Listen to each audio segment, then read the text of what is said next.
Just a bit outside. He tried the corner and missed.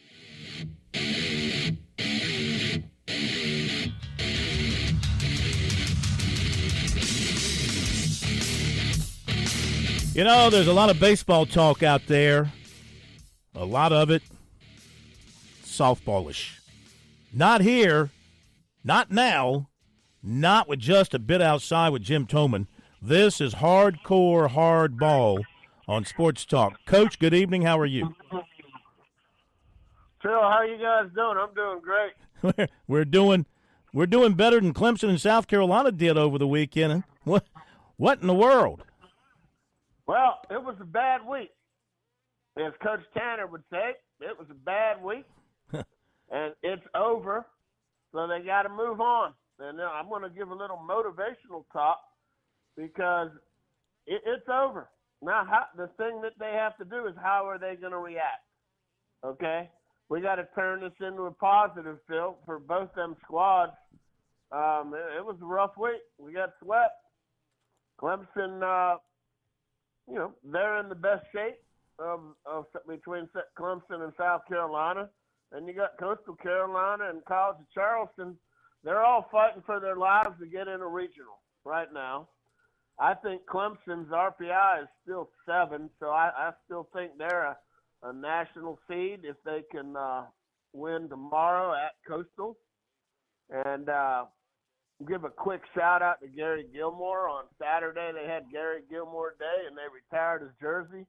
Great coach, great friend, Hall of Famer.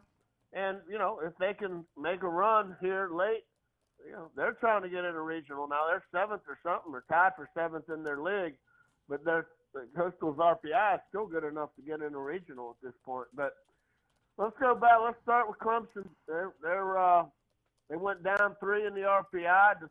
Despite getting swept by Wake Forest, they're still 7th in the RPI. So, they had such a good year that, they finally had that big bump in the road, and everything, the sun came up today. I think it did down there. Yep.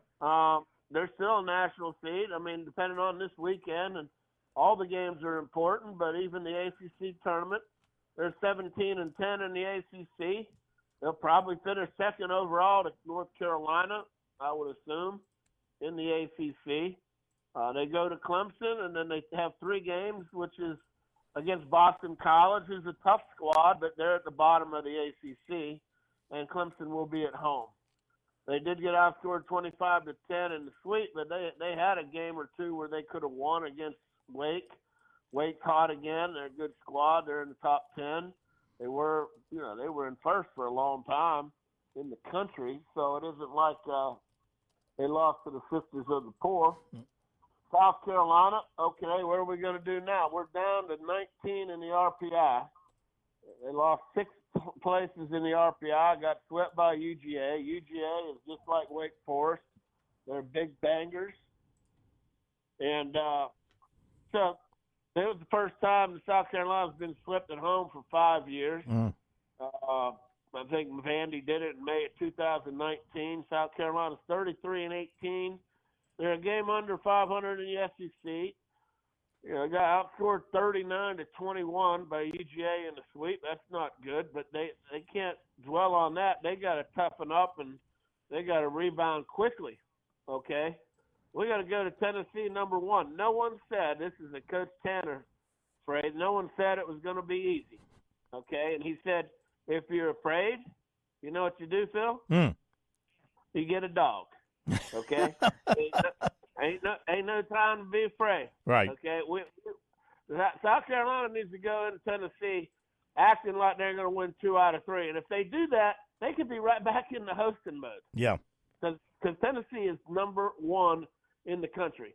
So instead of feeling sorry for themselves, right, they take it as an opportunity. But let me ask you this though. What about their pitching? I mean, here they are going into the last weekend. They didn't do good last week. But I mean, they're just so unsettled. They're so unsettled with their rotation, and it's the last weekend of the regular season. I mean, that's not good. Yeah. I'm not trying to sugarcoat anything. Right. But I also know that what was the good Yankees team? The 29 Yankees. That was one of them. Tennessee is not the 29 Yankees. 27. Okay, I think most people say 27 Yankees. Yes. 27 Yankees. There you go. I was close.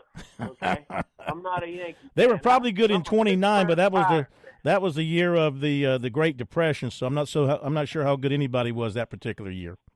I hear you. Yeah. But anyway, South Carolina is not going to be in the top 4 in the SEC. So depending on what they do at Tennessee will depend whether they host or get into a regional. But they're going to have to do well, here at Tennessee, and they're going to have to do well in the tourney. And it's going to be single elimination for them in the tourney. I believe only the top 4 have the double elimination, and South Carolina won't be in the top 4. So, they're going to have to do well at Tennessee, and they're going to have to do well at Hoover, which y'all know how South Carolina's done at Hoover in the past. Not so hot. Yeah. I was down there. We didn't do well. That was our place to go to lose 2 and get back so we could practice. That's what we did when I was with Coach Tanner. We didn't do so hot down there, but we were ready for the regionals. Are you saying now? Seriously, hang on a second. Are you saying that y'all didn't go to Hoover really thinking about winning that tournament back then? Well, it was a different park down there. You'd have to crush it to hit it out, and we'd hit 100 home runs at Sarge Fry Field, and the balls would fly out. We'd go down to Hoover and we'd crush it, and then get caught at the damn wall. And we did that for several years in a row. And we're like, well, if we go home, we can practice 3 times. There's no limit. We can practice 3 times a week. And Coach Tanner threw an awful lot of BP to them guys, and it worked out. We were well rested for the regionals and super regionals. But, no, we wanted to win. Don't get me wrong. Yeah. But it wasn't the worst thing to lose because you get to rest. Yeah. And you get to go. Of course, we didn't rest much. Coach Tanner, we'd have double and triple sessions. That guy would kill me. But anyway, Coastal Carolina had a decent week. They did what they needed to do. They did beat Georgia State 2 out of 3, but they basically they're 31-21. The good thing about Coastal Carolina right now is that their RPI is still 37, which is still a team that could be considered for a regional. The problem is in the Sun Belt Conference, South Carolina is 13-14. Which isn't that bad, but it's like tied for 7th in that league. So Coastal and Georgia State, Phil, do you know they scored 73 runs, 62 hits, and hit 23 home runs in that series? I mean, it was absolutely crazy. But Coastal did win 2 out of 3. It was Gary Gilmore Day on Saturday. I got a chance. They asked me to send in a video wishing him the best in his retirement. I think they picked me because Gilmore was about 25-2 against me as the head coach. When I was in the Big South at Liberty, we hardly ever beat them guys. So I think that's why they picked me for a video. But anyway, great guy, great coach, Hall of Fame career. But boy, he could coach, and he had great players. They beat you 1-0 in Lexington to win the Big South the year they won the national championship. You were the catapult. How about that? The way I look at it, we finished runner-up that year in the national championship, and then I got fired. That's what I thought it was. But anyway, but what's going to hurt them? They're 2-9 versus top 25. But. They do have their number 2 non-conference schedule in the country, so that's going to help them a little bit. So they still have a chance. And then College of Charleston, they're hanging in there. They beat Northwestern 2 out of 3. They're second in the CAA to UNC Wilmington by half a game. Their RPI is a little shy of where it needs to be. Their RPI is 50, but they are 36-12. They got to play at Duke, and if they can win there and then win 3 at Elon, they're looking pretty good. And then, all these teams have opportunities. So if it doesn't quite work out as an at-large team, well, then you go to your tournament and try to win it. Now, for Coastal's sake, I don't know if they only take 8 teams, but they need to win, at least 2, if not 3. I think they go to Marshall and play.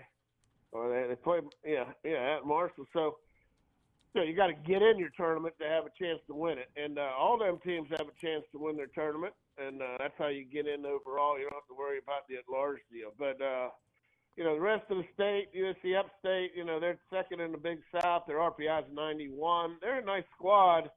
PC's leading that Big South. Believe it or not, PC's RPI is 201, and they're leading the Big South at 15-6.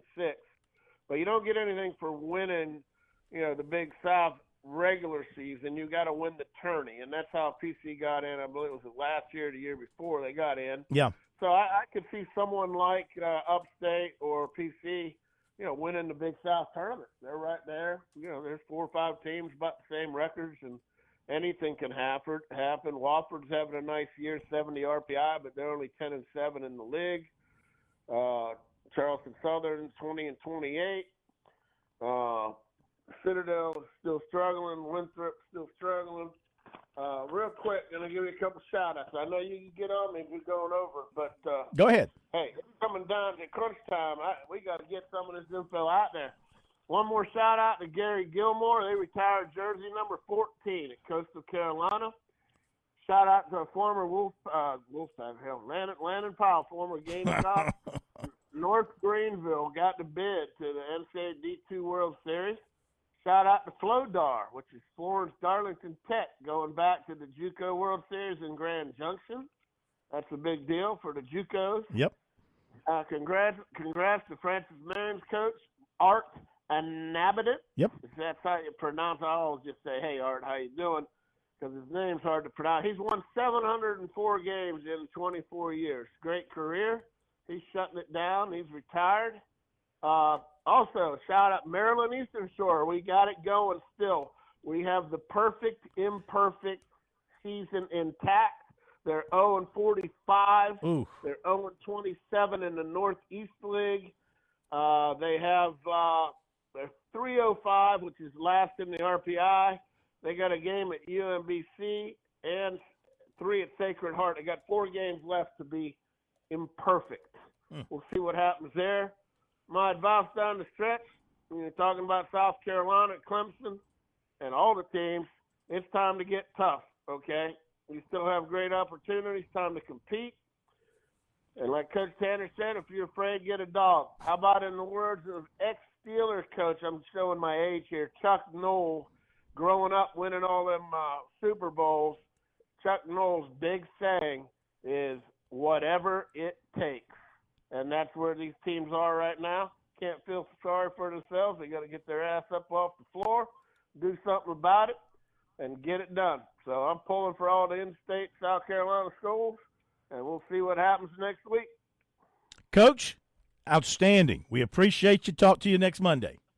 All right, buddy. There you go. That is Coach Jim Toman, just a bit outside tonight here on Sports Talk.